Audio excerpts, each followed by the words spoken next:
Let's talk about because temperamentally, I wonder, your assessment of 75%, just judging characters, I imagine he would be quite tempted to go with the hard option, potentially. Well, sure, because he's faced with these horns of a dilemma and he has some hope. But I also think he put pressure on Netanyahu to stop the ethnic cleansing in Gaza in September. I was one of the people who was thinking that he might well do that. And it's for the good of Israel, because I didn't believe that it was in Israel's interest to cleanse Netanyahu may think that, but I didn't think it was in Israel's interest. And I was on podcasts in this city. Norm Dorfman does the Comedy Cellar here, and so Norm Dorfman, he's. I'm sorry, I said the name. Norm's now he's going to get mad at me. No, but Noam, please, no. But you can go and listen, and he and I had let's call it a feisty hour-and-a-half discussion about this in August, and I kept saying that what you're not seeing is I believe that in fact. President Trump himself may see the wisdom of going down this road. And I don't know if that at all, I'm not saying there was any connection here whatsoever. But what I am saying is that I do think that that President Trump has the power, and I think he may well have the interest. He may see that what I'm saying here is the best for the country, the world, the region, and his own presidency. Bob, I want to come back to the other option, which we haven't followed up, the military option, the Marines on Kharg Island, controlling the coast.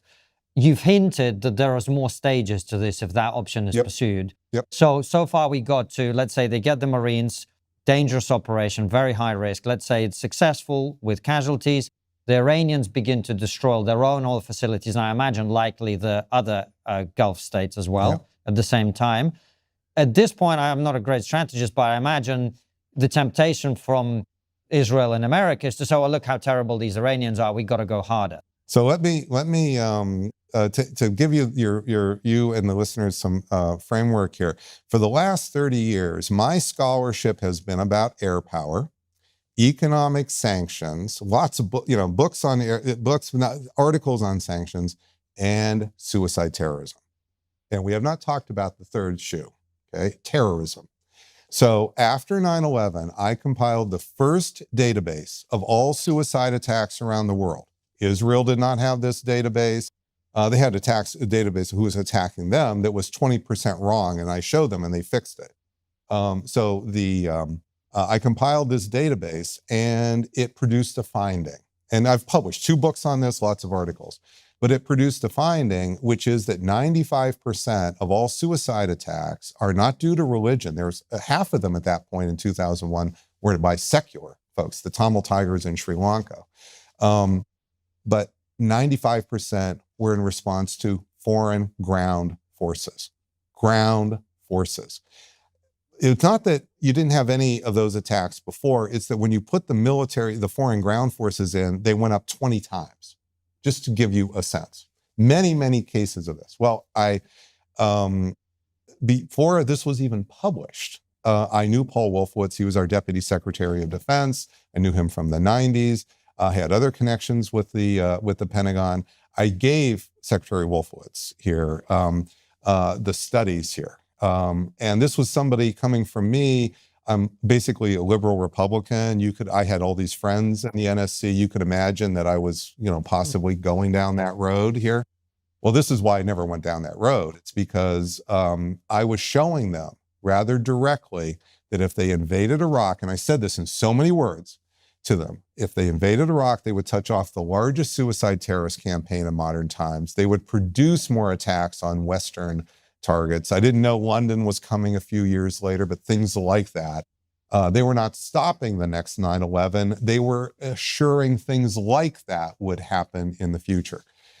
Came back. This was in November 2002 from and again, nothing classified here, but it's not been widely known, from Andy Marshall, and some of the listeners here will know who that person is, highly credible conduit. that we're not going to take Iraq off the table, Bob. But what we are going to do is pull our forces out of Saudi Arabia. That's how we opened IUD in Qatar. So that's how that happened. Because of this analysis, that's what led to IUD being open. That's what Marshall told me. Well, then we did launch the war in Iraq. And 6 months after the war, 5 months after the war, the largest suicide terrorist campaign of modern times actually happened, just as I was explaining here. And who started my center, the Chicago Project? This was in February 2004. I had the Wolfowitz-Rumsfeld Defense Department reached out. They wanted more work on suicide terrorism. I had to create a center. So my center at the University of Chicago was at first called the University of Chicago Project on Suicide Terrorism. Over the years, I've kept the acronym CPOST, but I've morphed it to Chicago Project on Security and Threats. So to expand it a little bit, but I've kept CPOST. So it's so ironic, but it was the very people that I was telling were doing exactly the wrong thing that started the center. And then Wolfowitz left and Egeland became the next deputy. And there was all these interactions because, as he said, the NSC really wanted to know how good was Pape's data, because there were other places we were thinking of putting armies in, and we never put those armies there. So there's a whole set of stories about that. So when I say advised and so forth, this is some of this was my experience.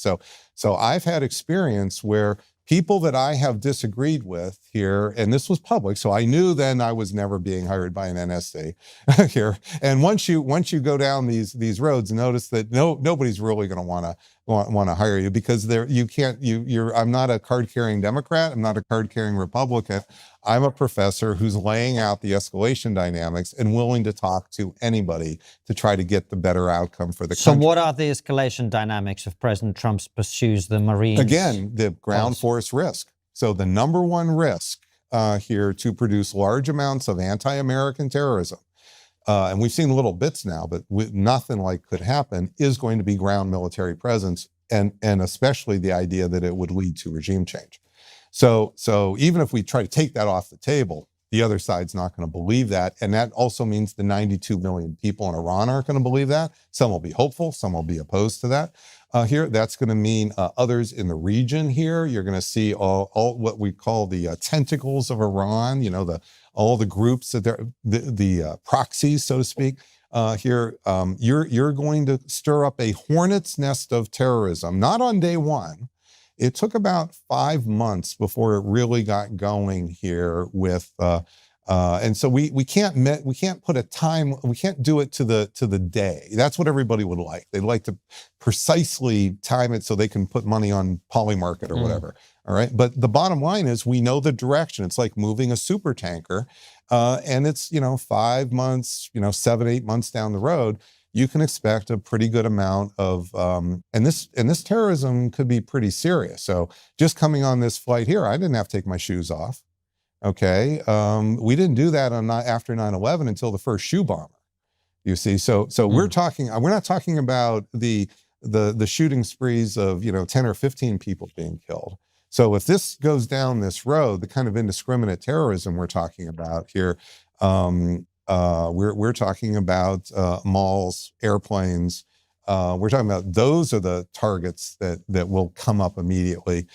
Think about it as ISIS potentially on steroids, because ISIS was a group who did those kinds of attacks here. ISIS was a group of just 30 or 40,000. Well, the Revolutionary Guards and also the Baji, that's 1 million. Okay, so already. Iran is already very good at propaganda. They're a state, they're not a group. And they will have plenty, they already do cyber.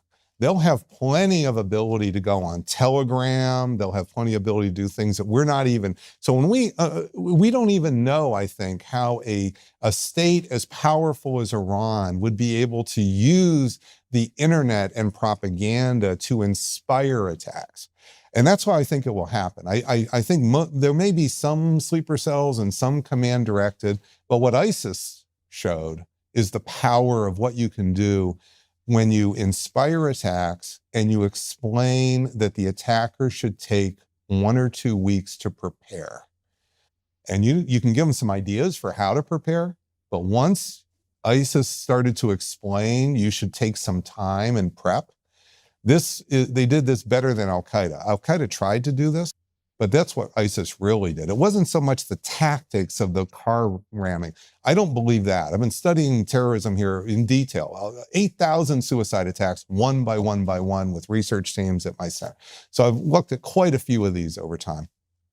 I believe that the issue is preparation. How much time does the would-be attacker put into it? The attacker in Texas here was quick, just right off the bat. Killed 2, wounded about another dozen here. But that's not somebody who spent a week or 2 preparing. Okay, Crooks, the guy who went after Trump here, he looks like he spent a week or 2, and look how much closer he got here. Unfortunately, he missed. Unfortunately, Trump turned his head. But what I'm saying is that it's the preparation that's the issue.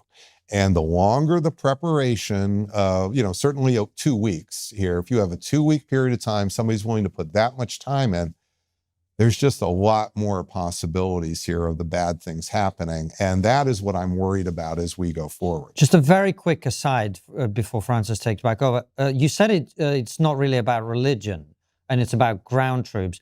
But why aren't Ukrainians blowing themselves up and killing Russian troops? Because they don't need to. It's success. So there have been a couple of instances that were reported in the news as suicide attacks, and we've drilled into it, and we don't think so. So my books explain all this. So the issue here is last resort.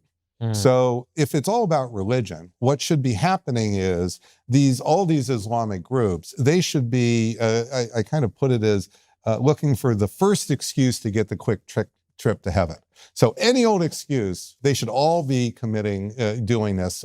That's not what you see as the patterns of these suicide campaigns. That's not what Hezbollah's pattern was. That's not what Hamas's pattern was. So in my books, I lay out the pattern over time. That's what these big books are doing. They're studying the trajectories of the campaigns and also how they begin with non-suicide campaigns. And then they often begin with political protests, like the first Intifada leads to, which was more like throwing Molotov cocktails. That is the beginning of Hamas, not suicide attacks. So Hamas right off the bat is Islamic fundamentalists. So they want all the stuff that you hear, they want the end of Israel. Well, that was all true in 1987 in the charter. Their suicide attacks don't start till years later. And then it's not really going until you get to the second Intifada, which is after 2000. So what you see here is that what the trajectory of the terrorism is the tactics get more desperate and more deadly over time. So Ukraine, they've held the Russians, except for the first 3 days of the war. Okay, so go back to the first 3 days of the war. This is, by the way, the smart bomb trap from the Russian side. They fell into the escalation trap, and it's very parallel to what's happened to us. So stage 1, they thought they had a quick and decisive victory strategy. It's with air and ground power, so not just air power. They get right to the airport in Kyiv. So right to the gates of Kyiv, so they get very, very close. But the fact is, they couldn't get over the edge here. And then within just a few days, and by the way, I said this to some Congress folks who came literally right out of a classified briefing, telling me that they had just been told that Kyiv's going to fall in 3 days. I said, it's not going to fall. It's 90% like I'm not. But Bob, you haven't been in the briefing. I'm telling you, they've got too much wherewithal here. And so the bottom line is they don't fall. And what do? They lash back. They take back so from March, April, May 2022, they're recovering, lashing back. And who's holding on by their fingernails? It's Putin, you see, until he then fires all his military, this is when he's doing all the rearranging of his staffs and so forth to go to stage 3. So stage 1 had the quick and decisive, stage 2, the lash back, stage 3 for Putin was the war of attrition. And right now there's barely been any movement since June of 2002. You're talking about a handful of miles. 22. Yeah. Oh, I'm sorry. Yeah, 22. Thank you. Since June 2022, 3.5 years plus here, barely any movement of the line of contact. So why would Ukraine do? And what they had is they've come up with other ideas like drones, you know, and you've got donors, some of them from Chicago. Jennifer Pritzker is one, who has given all this money to the Ukrainians to build these drone factories. And the drones are really making it difficult for Russia to gain any territory. And so what does Russia do? They've got their drone factories in Iran, and they've made it difficult for the Ukrainians to take territory. So you've got basically a stalemate like Korea that's occurring. So they don't need suicide. My book is called Dying to Win: The Strategic Logic of Suicide Terrorism. And it's explaining it's not a religious logic the way most people think, it's strategic. And that explains the ebbs and the flows, the origins and the ends of the campaigns. Religion, everything should just be a constant. Look, there's going to be a lot of people who are listening to you, Professor, who are thinking to themselves, they're looking at the strategies, particularly that the Americans have pursued, the Strait of Hormuz, and they're thinking to themselves, why is it that they haven't predicted what is going to happen? Why? They've got some of the most intelligent people, they've got access to some of the most brilliant military minds in the world, military strategists, etc. Why is it that they haven't predicted what's going to happen? I call it the illusion of precision control, Francis.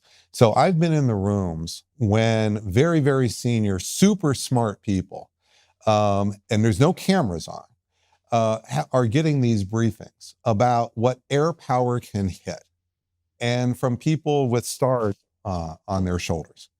It is amazing to watch, and this can be Republican, Democrat. This is not about party. This is about human beings. You put people in these rooms here, and I show you, and you really believe, not just maybe these bombs will hit their targets 90-95% of the time, but it's going to be the reality. It's two things are inescapable. Number one, immediately the mind goes, what leader can I kill? I mean, even if the briefer is not talking about that, by the way, immediately the mind goes to that because the briefer is explaining. And again, these people, many stars, generals, that the bombs will hit within, 5 to 15 feet. They'll talk about the winds, and they'll talk about all these different conditions. And it'll be immediately, well, that's about the size of this room, and who would I like to take out from this on the other side here? So number one, that's where the leadership decapitations idea really come from. But there's a second thing that the mind goes to that I've seen. And again, I think this is just human nature. I don't think it's any deeper than that, which is the illusion of control of the escalation after that. Because I can have this exquisite opening. It's like a chess game where I have the exquisite opening in chess. It may be the absolute perfect, exquisite opening in chess, but it's still just the opening. It's not the middle game, which is really where all the strategy in chess is all about. Here, it's like territory and the moves and the feints and so forth. And then it's not the end game. So you can't, and so just like in chess, you can study end games, but you can't really think about what end game strategy to have until you get through the middle. You see, so strategy here with the smart bombs, I call this with the smart bombs in particular, a smart bomb trap, because what happens is it's like an opening in chess. You are so absolutely mesmerized by the accuracy of what you're about to do and the perfection of that opening, that you're really imagining you can totally control the middle game. You can control the escalation from that point on.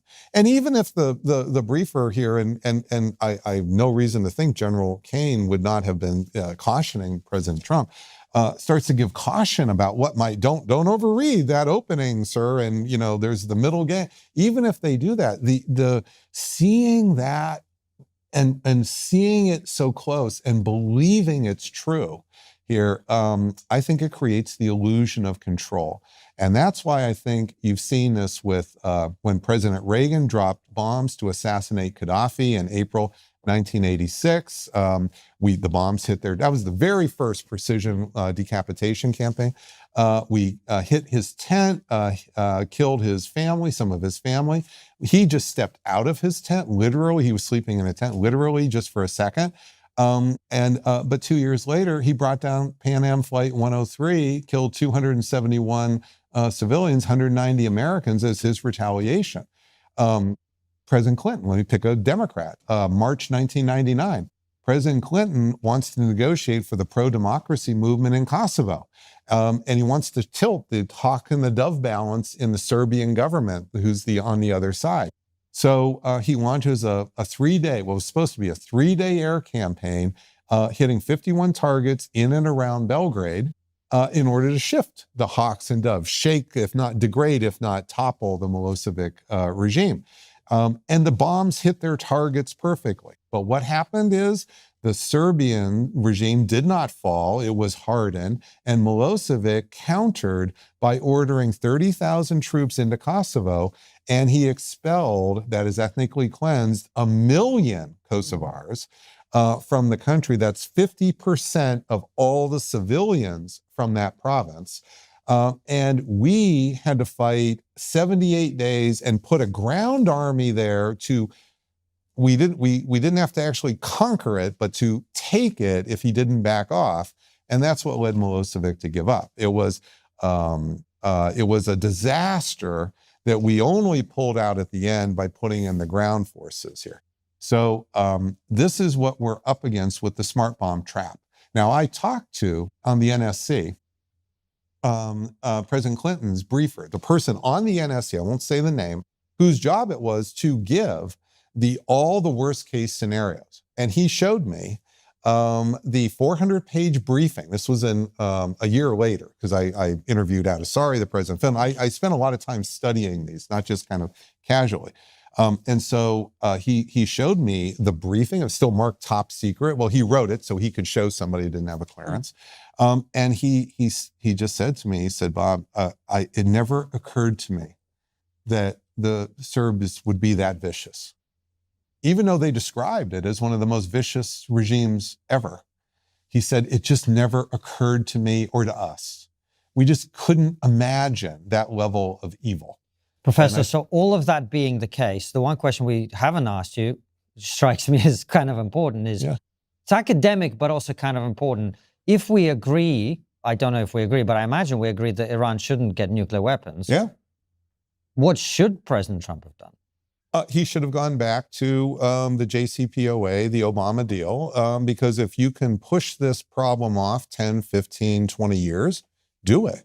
It's not the best. It's still a problem deal, but it is that deal. Once President Trump broke the deal and withdrew, we saw that Iran put pedal to the metal, and it took years, not just a day or two. It took years before it could start to really rebuild its enrichment program. So the deal, actually, with all its warts, was actually a good deal. And it also provided 24/7 camera-level inspection of everything here. And I think this is what he should have done. He should have, I think, taken versions of the deal that's been on offer, as imperfect as it was, and he would have to sell it as, he'd find a way to say it's better than Obama's deal, and a lot of people would just believe him. I'm just thinking from a strategic perspective, and there's probably gaps in my thinking about it, but if Iran and other countries know that we effectively cannot use air power or indeed ground power for the reasons you've articulated to deal with the nuclear threat, wouldn't it be perfectly logical for them to pursue nuclear weapons irrespective of any deal that we do? Well, now we're teaching them very strongly that they must have nuclear weapons. I think that's why I want to come back to what I said as the offset with Israel. So if you can offer Iran the possibility that Israel will be containing Israel, that's worth quite a bit. That's worth quite a bit. Because you really, as much as I'm laying all this out, notice I'm saying things are 75, that means there's still 25% over here. And that's, so you are, if I was advising Iran here, I would say, if you can get the containment of Israel, you take it. And what does that mean? Okay, you keep your 3.5 enriched uranium, but you open yourself back up to the IAEA. You open yourself up to 24/7 inspection. You're going to get some tit for tat where you're going to get some inspection of Israel now too. So this is not just you who's up for this. But this, what I would say is, if you want to maximize your survival here and your Iran, that's what I would do, because there is some chance that we're going to go down these roads. And as much as we're saying we'll never put 100,000 troops in Iran, think about this right now. J.D. Vance said, we're never putting ground troops in Iran. And what are we talking about doing next week? Is ground troops here at the beginning. Now, still limited, but there's no way that Iran can really be sure we're not going to come at them with some multi-division attack down the road, and that they'll be able to offset that. So I would still say that the bottom line here is containing Israel for Iran. That's something I think they would be foolish to give that up, to surrender that, because this is an uncertain world. Professor Robert Pape, it's been an absolute pleasure. Thank you so much for coming on the show. Oh, thank you guys, man. Great questions. Thank you so much. No worries at all. Final question is always the same. What's the one thing we're not talking about that we really should be? We still haven't talked as much as we should have about the enriched uranium that's floating now, dispersing. We think it's dispersing at least some inside of Iran. It could be dispersing outside of Iran. And so we've talked about stage 1, 2, and 3. I told you stage 4, I'm worried about the terrorism. There is a stage 5 in the fall, which is that dispersed uranium finding its way into bad things happening here. So I see a lot of bad possibilities here that get worse. That's why I've been putting out images on X of the funnel getting worse here over time. And I think that I'm hoping we won't have to have those Sunday briefings where I go through those in hours. I'm hoping we can stop it here.